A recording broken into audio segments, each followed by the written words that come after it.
everyone, welcome back to my channel. It's Amy from Polyreader. As I told you in my last video, I moved house recently and over the past week I actually injured my neck. So I have kind of had to put a lot of things on hold and I haven't had a chance to film anything. I also haven't read much in the past week because of my neck, partially because it's kind of been uncomfortable to sit certain ways and hold books up. But today I'm feeling much better than I have in a while, so I decided it's time to film a couple of videos and let you all know what I've been doing lately. So I'm going to start with a haul video. I have hauled a ridiculous amount of books this month. I'm just looking at the pile now and it's probably going to be a long video, but I'll try and get through it quickly. I might even put this into two parts for you, just as for all the people that hate those long videos. So just before I get into it, I'm just going to let you know that I am hosting an event in 2 weeks in Melbourne for anyone who is interested in coming along. Just if you can maybe send me a private message on Twitter or Instagram, just look up Polyreader Amy on Twitter and Instagram, and I'll also leave my links to those social media accounts down below. It is invite only technically, but you're obviously all welcome if you're in the bookish world and it sounds like something that you're interested in. It's an over 18s event. There will be alcohol. It's going to be at a bar. So basically I have had a huge amount of adult fiction and non-fiction books donated to raise money for the Indigenous Literacy Foundation of Australia. So what we're doing is me and a few helpers from my book club are throwing an event where you can come along and purchase a book. Everything's under $10, or you can bring along a book of your own to trade for another book along with a gold coin donation. So yeah, it's a really cool event. It's going to be lots of fun. And there's amazing books that have been donated already. I've actually hauled a couple of things from the donations. We have a huge amount of donations. It's actually, my house is quite full of boxes again, even though I moved house recently, because it's full of book donations, which is amazing. The community has been so generous and helpful. So I have a bunch of books here that I have either purchased from the donations, I have purchased at op shops over the weekend. I went away with some friends, or I have been sent from publishers, and there's actually one in there from my book swap as well. So there is a lot of books to get through. So here I go. So first up, you may, if you've watched my other videos, know that I recently got into the Agatha Raisin series. I read the first one, which was Agatha Raisin and the Quiche of Death. And I really enjoyed that book, and I always said, you know, I'd love to read some more in the series because I think there's a huge amount in the series. I think there's 20 books or something in the Agatha Raisin series by MC Beaton. And when I went to an op shop on the way to Warburton recently in the mountains, I found pretty much most of the collection. I didn't buy them all because I did buy a lot of books that day. They didn't have the first few, so I just picked out the ones that looked the most interesting to me, and I ended up getting these three. So I got Agatha Raisin and the Witch of Wickedon. I got Agatha Raisin and the Murderous Marriage, and Agatha Raisin and the Haunted House. So they all looked the most interesting to me, so I grabbed those. They're only $1 or $2 each, which was pretty amazing. While I was at that op shop, I also found the Agatha Raisin, what am I saying? The Agatha Christie biography, which looks really cool. Someone has quoted it as the best thing she's ever written, so I'm really excited to get into this. I love a bit of Agatha Christie. Some more things I found at the op shop. Margaret Atwood, Elias Grace.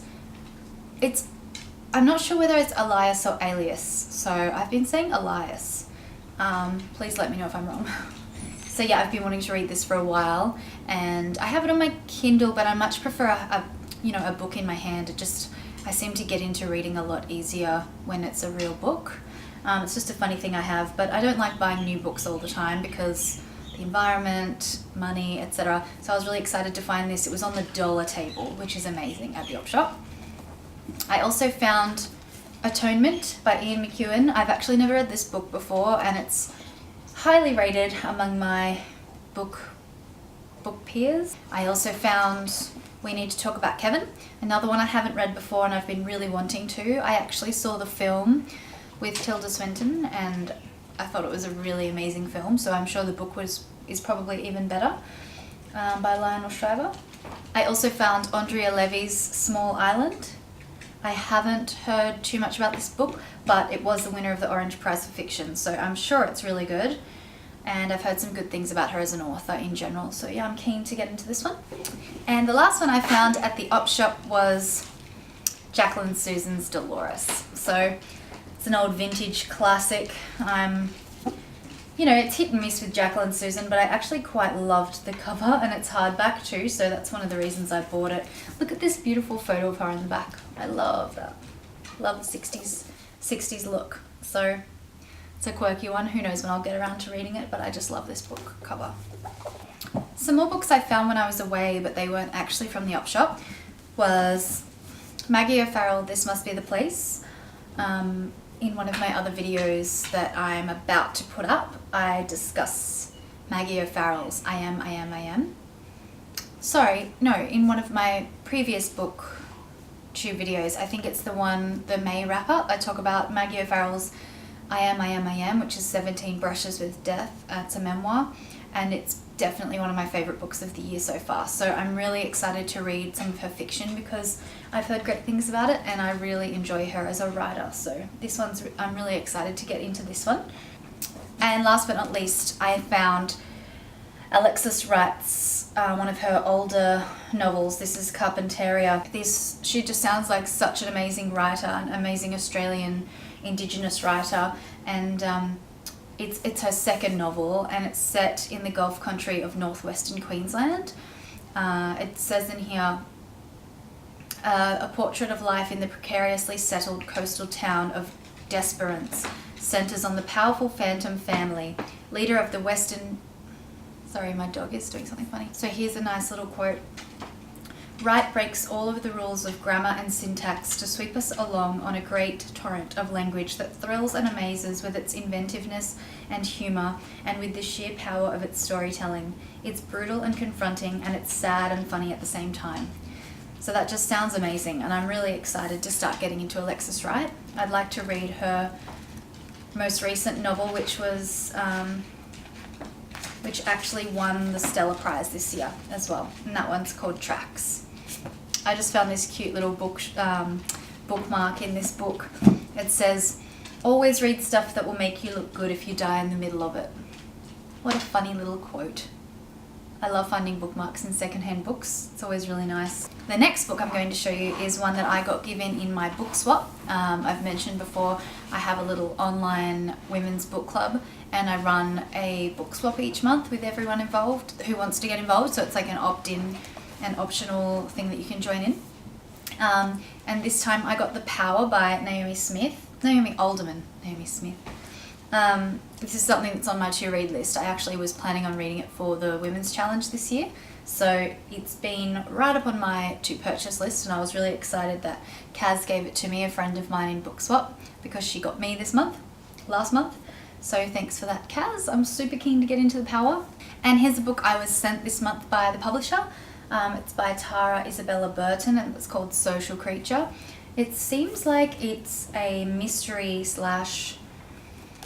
thriller. I'm not too sure. It says here, the missing link between Bret Easton Ellis and the secret history. So that's a really interesting review. It definitely sounds like something that would be intriguing to me. It's really interesting cover too. I love the embossing. It feels really like it's got like a little texture going on here. There's blood spatters, so yeah, a pretty cool looking book. It also says on the back, Edith Wharton meets Patricia Highsmith, so that sounds pretty cool. Okay, and now I have a small pile to show you, which is the books that I have collected from the generous people who have donated for the book swap sale that I'm hosting in 2 weeks. So I've been able to pre-purchase the books that I want to keep from the donation list, which is really cool. So first up we have a beautiful little hardback linen cover edition of Emma by Jane Austen. I actually have never read any Jane Austen. I'm sure I'm going to hurt a few people's feelings by saying that out loud.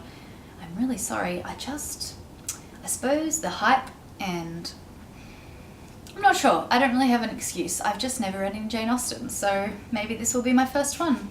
And I love how small it is. The pages are really soft and beautiful. It's a weird description, but it kind of feels like one of those old Bibles, you know, those really soft paged Bibles. And because I get quite bad RSI in my hands from working at a computer all day and as a photographer, I don't like to hold really heavy books too long, so I tend to avoid picking them up. So this is really like the perfect size for me, and it's got this beautiful pink ribbon bookmark that comes with it too, so I was really excited to find this. Next up, Me Talk Pretty One Day by David Sedaris. I've actually never read any David Sedaris either, and again, it's a beautiful, cute little paperback version, so I'm really excited to try David Sedaris for the first time.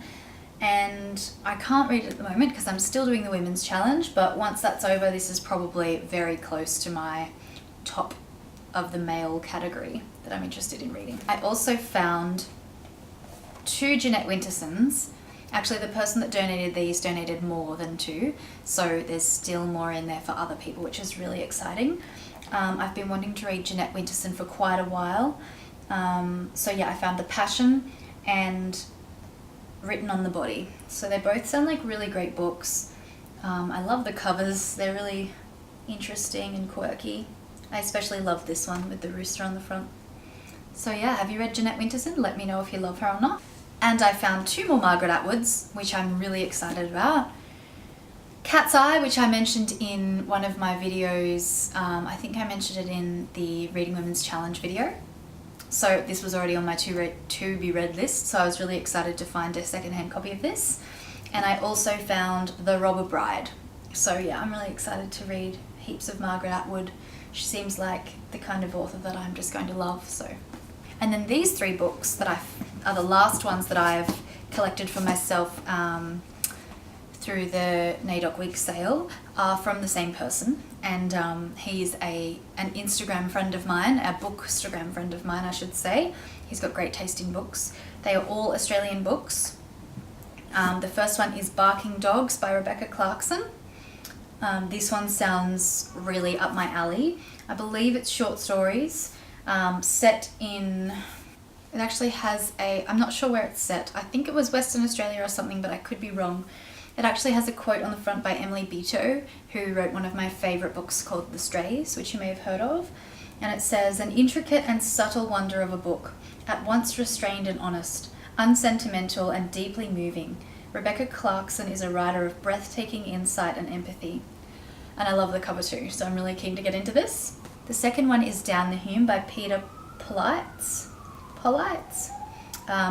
This is something I've actually hired from the library a few times, and each time I've not had a chance to read it because I usually hire too many things at once. It's a LGBTQ story, so I'm really keen for that reason, but also apparently it's a really quick read. It's an Australian setting, and he's apparently a great writer too. So it says on the front, "This is urban storytelling at its best," and that's said by Maxine Beneva Clark, which tells you all you need to know, I guess. And the last one is The Science of Appearances by Jacinta Halloran. I don't know a huge amount about this. I was tossing up whether to buy this for myself or leave it for someone else, but I think I will enjoy it, and I'd like to give it a go purely because it's an Australian female writer, and that's pretty much my favourite type of writer. So it says here, "Their twin gestation held the kind of sickly fascination usually reserved for some gruesome act of nature, a fly trapped in a huntsman's web, a snake swallowing a mouse, blind little babies, so Mary often imagined, curled up together for 9 whole months, their spines aligned, sardine-like." So yeah, that sounds pretty amazing and intense, and I'm really keen to get into that. And those 3 were all books donated by Michael Livingston, who is, like I said, a friend on Bookstagram and a brilliant person and has really good taste in books. So I'm really thankful that he donated a huge amount of books for this sale, and I'm sure they'll all sell really easily. And we'll raise lots of money for the Indigenous Literacy Foundation. So that's my book haul for June. And thanks for watching, guys. Speak to you soon. Bye.